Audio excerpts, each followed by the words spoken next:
We're also blessed to have a great show with Chris Groves and Gene Costanza's work. Woo. And I'd like to introduce Chris, who will talk about how he does his work, as well as his wonderful experience here in Milwaukee. Yes, without a doubt. Welcome, Chris. Well, thank you. All the way into the cold. Well, thank you both for having me. It was fantastic, and I appreciate the representation and the hospitality and all of you that work at the gallery. It really is, and I'm not just saying this because I'm here, but the way you run the gallery, you think about artwork, how you hang it, how you are enthusiastic about it, makes a huge difference to the artist. So it's nice, I'm just in my studio painting all day. And some of the galleries I'm in, you ship it to them and you know them, but it's really nice to come out and meet you all. Oh, it is great. We're glad you're here. Yes, well, thank you. I really appreciate it. Thank you. Thank you, Chris. And it's really nice being able to show with Gene. Gene, I've met before a few times. And I love his art, and I love being able to show with him. And, I wish he was here, and I know he's had some health issues to a certain degree, but he is, it's wonderful to hang next to him. And it's great. One nice thing about being an artist and being in places like this is obviously the other art that's around you inspires me as an artist as well, and kind of breaks me out of what I typically may do, and you're just inspired by all kinds of little pieces of what other artists do and how other people think. So with this body of work, and I don't necessarily like talking a ton about my artwork, but since you're here, I'm tired of talking to myself. With this body of work, and again, being able to kind of push outside what I normally do, and having the outlet like this gallery in order to display it is really, I can't say enough about that. So I was classically trained in Italy, and that was 20 years ago. But through that process, I have always pushed myself to change beyond what I learned and to challenge what I learned. And so when you go to Italy and you train, you are set, you do this, you do this, you do this, everything's set, you learn, your eyes trained, and it's really, really good. But I've spent the last 8 or 9 years kind of changing the way that they told me I had to do something. And that's just what art is about. And so with this show, I think I have 10 pieces in the show. Mm-hmm. I wanted to have a little bit of each, a little bit of everything. And I'm all about exploration and exploring, pushing from one place to the next. So the piece behind Terry over there on the couch is more of a classical piece, along with the vertical that's above the beam over there. And so those are about that technique, that more Florentine classical technique where I'm using a lot of glazing. And so that is typically what I guess maybe are known for, but I like the glow of light that the glazing affects, how the light gets into those layers and bounces around and comes off. And so those pieces I wanted to, kind of certainly have in the show. And then pushing beyond that is the piece over here that's called Loom Dance. I wanted to start to implement more of a thematic or narrative within my paintings, where it's not just a scene. It's just not, a sunrise or a sunset. There's something that goes beyond it. It's more thematic. So that the idea of that is that I've got a moon that typically we're drawn to, especially if it's a big moon. But for me, the beauty lies within those trees. And so that's my conflict when I start the painting. I know what I want to do, but now how do I pull that off? How do I make that moon not be such a focal point? And so I stuck a tree in front of it, and I played with the inner beauty of the trees to make those more interesting, a little more detail oriented. And so that, again, that pushes the painting to a certain place, but there is more kind of a narrative or thematic based type of painting, but it's still along a classical application, which is pushed beyond the first pieces that I talked about. And then from there, some of the other pieces I wanted to start, the conflict now went beyond what I talked about in that one. It was more about adding, playing with abstraction and reality. So there's different genres obviously we play with, and I do a lot of pure abstract pieces, but I wanted to combine the two. And so there's some pieces down on the end at the bottom there where I kind of fused the two. So it's somewhere in between, it's semi-abstraction. You can still kind of see what it is. But the piece, there's a few pieces down there where I have these big blocks, these big solid entities of, you know, like this pink shape right here. I wanted to take abstraction and keep abstraction purely abstract, and then I want to take realism and keep that purely realistically, and not necessarily fuse the two, but put them into the same painting. So when you see that, that's an abstract piece, that's a realistic piece, and kind of play with those entities. And I've been studying a lot of, I used to play the piano all the time, and I love trying to mimic a sound that you may get off the keyboard with a shape and a color. So a lot of times when you have shape and color, it creates you know, a visual presence, but it should also create some sort of a sound, which may sound odd, but I'm trying to implement other artistic elements into my paintings, where this one may be more poetically based. The other ones down there with the big blocks are more musically based elements with those pure abstract shapes against some realistic. So I kind of went through that theme, the kind of that you know, phase, and then I started to think about how can I implement time into the paintings. So I'm always trying to put something into the painting and see how I can replicate that in oil paint. And so the piece here is more about trying to create entities, pieces of time. And so I'm using these big blocks, same idea as, you know, having a solid shape like that pink shape. I now have these little spaces in here, that's a rectangle, that's a square. And within each one of those shapes, I have some sort of information in them. And so I wanted to change, if you've ever been to Aspen and you've ever seen the Aspens change, you've got 2 weeks where they really are strong. You know, they build up to it, they're really strong visually, and then they kind of fade away as far as the color goes. But so each one of those shapes, I wanted to mimic a certain time within that 2 week span or that month span. And so this may be earlier in the week, that may be later in the week, and then the main one is really during the main time that they start to bloom. But like the same idea as this painting here, I wanted the beauty to be within the interior of those trees, if that makes sense. But also with respect to time, if there's more information in a shape, like that big shape there, you're going to spend more visual time in there. You're going to be looking at that longer. So I might be looking at that because it's more interesting, there's more detail in there. So that amount of time I spend within there is going to be longer than perhaps the upper left square that's got less information in there, maybe less interesting. So I'm trying to mimic time and have the amount of time you spend within each shape.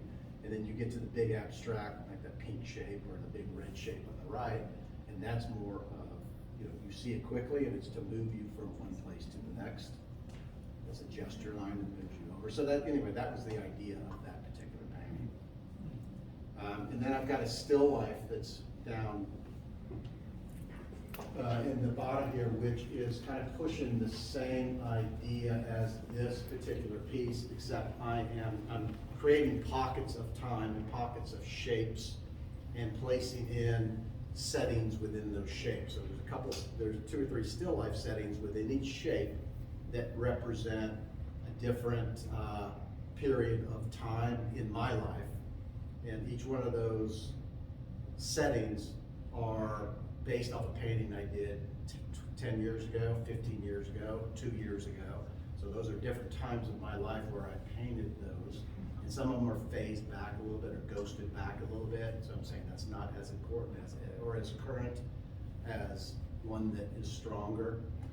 So again, I'm playing with time, but what I really try to do is also play with the abstract elements to pull you in and around the painting. So with that one, I painted a purely abstract painting, which just had blocks of spaces, and then placed in realism into those shapes, and then came back on top and played with the abstract elements to bring everything together. That was the idea of that. So that's kind of, you know, that's from the realistic classical methods to that particular still life over there in this particular piece. That's kind of a journey, kind of an exploration of over a long period of time that I think I've been working on that painting for a long time. And until it was this show, then you allowed me to, you know, to show that type of style and that genre and that idea behind that. That's where I got excited, which I really appreciate, because that pushed me to finish the painting. So, that's the idea of the show. Are there any questions? I don't want to bore anybody, and I don't mean to talk about my artwork, but it's you know, it's, for me as an artist, it's about exploration. It's just, you know, I don't want to do the same typical thing every single day. So maybe next year, if you come here and I have a show, I might have completely different works, you know, but they'll be based off something. You'll see hints of my color notes that represent me. You know, I have a certain palette, kind of, and a certain way I treat edges. But I've gone from, like, those paintings, the more classical ones were done with all paintbrushes. This piece here, I did not use one paintbrush on it. I didn't use paintbrush on that still life piece either. So I changed out all tools, all mediums, still using oil paint, but it allowed me to get those different marks. So is that palette knife, squeegee? Palette knife, squeegee, brayer, yeah, all these more mechanical straight edge tools to get those marks. And then I'm using this thing called coal wax. I don't know if you're familiar with coal wax, but is that what that is? The top abstract. That's Allison. Oh, yeah. So that coal wax is almost like clay. I used to sculpt, when I first went to Florence Academy of Art, I went to the sculpture program. I loved sculpting and I just loved that field. So that coal wax kind of brought me back to being able to sculpt within a painting with those tools. And it dries a little bit differently and it mats up a little bit differently and has a certain glow to it that I really like. So. What's the longest you've worked on? You said you came back to this one. So. Yeah, I mean, I probably started that a couple of years ago, where I work on a bunch at once. I probably work on 30 paintings at one time, and it just, you get to a point where I don't want to force it. If I start forcing it, it becomes something that it doesn't want to be. But I used to do a lot of portraiture as well, big portraits, and some of those took a couple of years. I didn't like doing. But, it's a different feel. You know, portrait, you want it to look like the person. You know, Or what they want. as far as what I think and what they think, two totally different things. But you know, so you're forced to paint almost a certain way. Here, it's got to kind of come. You got to be excited about it. It's got to come within. And that painting, you'll notice on the little card that they printed up, that there's some pieces that are not on that card. So we got it ready for the ad, and I sent that in, and I looked at it, and it was missing something, some sort of spark or vibration or something. And then I went and put these abstract shapes in, and it gave it that. What's fun about using those pure, flat, abstract elements, geometric elements, is the second I come in and take that peak shape right there, keep the shape and turn it yellow, it completely changed the entire feel of the painting. So a lot of time is spent just changing it out, backing up and looking at it and changing it out. Well, I think the title of the show, Into the Mystic, is perfect for your type of work. So thank you for titling the show that way. It was Kit. Thank you for titling Yes. the show. That's why I named that Loom Dance, right? Yeah. Van Morrison. Yes. Yes, without a doubt. So I like that, and, you know, even when I did, it's nice having that title, because I do, maybe subconsciously, I want that, I want these paintings to lay within that title to a certain degree. I don't want to paint, you know, everything that's into mystics, but that's an important part of having an overall thematic body of work. I think they've captured it beautifully. I think everything here is extremely just adds moments. Well. It's wonderful. Thank you all for having, I appreciate you guys coming out on a warm evening. There you go. And great talk and wonderful art. Thank you, Chris. Thank you. Any questions? Yes? I do, Chris. So it seems to me your evolution as an artist is really a deviation from your classical training to this abstract. Are you finding that a source of conflict or innovation? It seems innovation. I'm just wondering, as you age, do you see yourself returning to classical or continuing to, here you're saying you're overlaying time, color, musical metaphor in a way that you previously didn't imagine. That's right. And it's exciting, it sounds like, and innovative, but it's evolutionary. And I'm just wondering how that's playing into your, as you age, how does that play into your Yeah, and I appreciate future work? that. And I, you know, and when I started out as an artist, I just wanted to be able to paint really well. You know, I just wanted, and I look back at artists that are deceased from years ago. They had some sort of reason for painting a painting.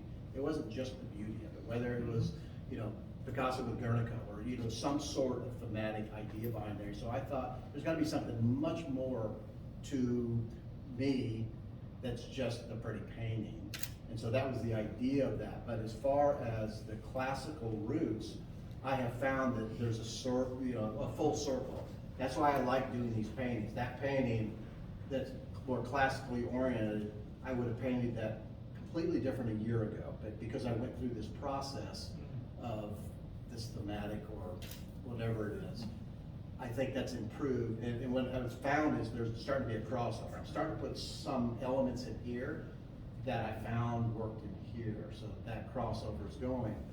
But I do, you know, there's still some classical realism within this piece, so I want to have that hint of that, and I never want to let that go because it's so important. It's foundational, it sounds like, to your painting, to have Yes. that integrate the classical training and concept. That's right. But now you're seeing it from a different perspective. I mean, the time stuff's interesting to me. I Yeah, mean, and it's kind of mortality driven. Maybe, yeah, I know it is. Actually, that's what time is, right? Yeah. Yeah, so that's, maybe, you know, I'm getting close to that end, but it's something that is, it's, for me, it's a kind of, something I would never even thought of, and maybe it's a challenge. I call it a conflict, you know, it's conflict, putting time into a painting, so it's more of a challenge to do that. And you will find, you know, you'll find some artists doing similar things to that, and I like going to study to see how they did that. And it may just be, I've seen artists that just take, you know, 365 days of the year, they paint the same painting at different times of the year, and it's all in one painting. So that's just depicting time. So Was it difficult to go to pinks and reds and yellows from the colors like Absolutely.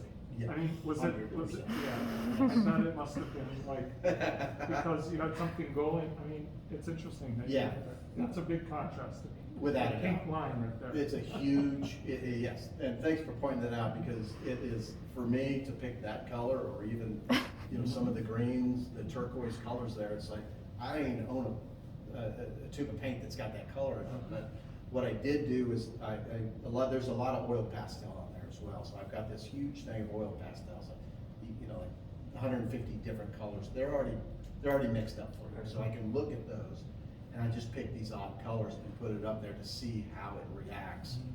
But it's been a big struggle. And this is, the good thing about painting classical and learning all the classical techniques is, you know, you learn how to do that. The bad thing about it is you can get stuck in a rut. You know, it's like, I've got to pick this color, I've got to have this specific palette.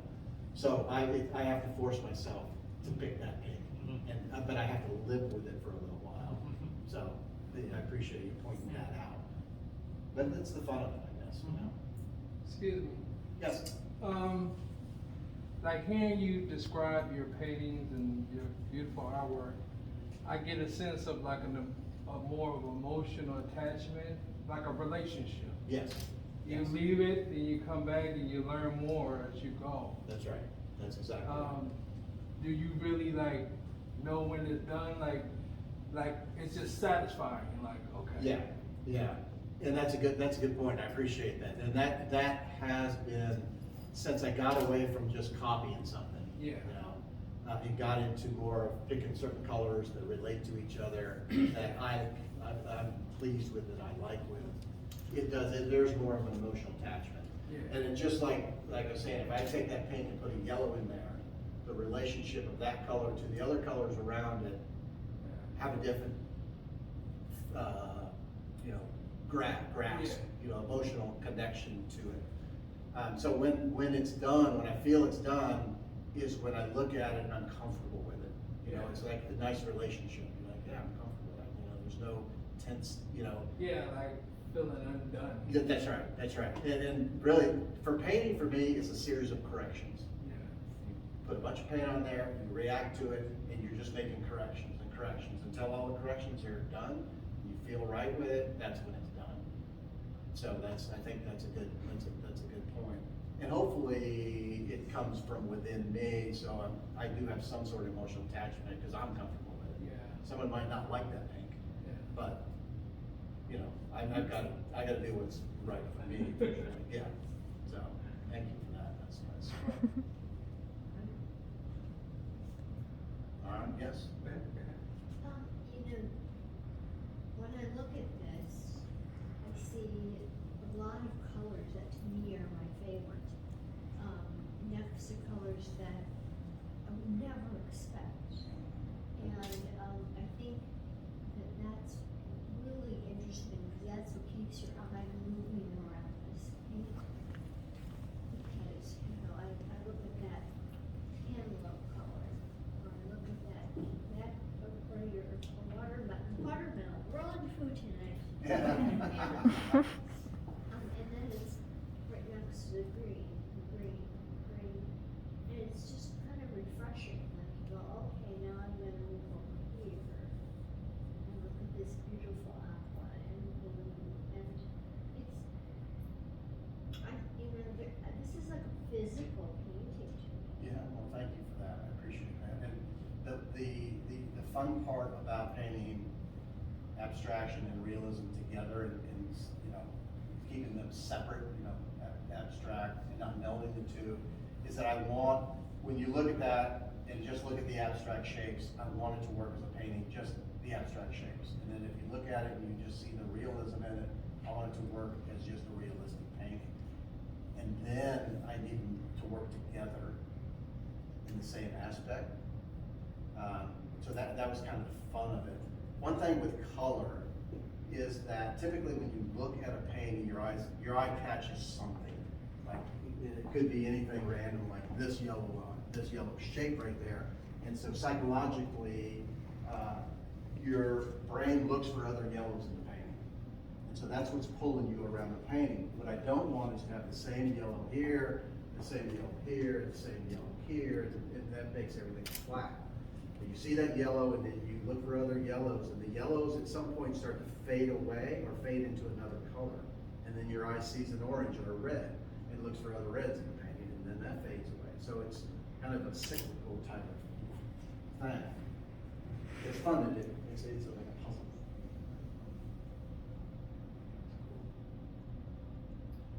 Well, again, I want to thank you. Well, thank you. I appreciate it. Very good. Thanks for coming out. And we love the show, so thank you. I appreciate everything you guys have done.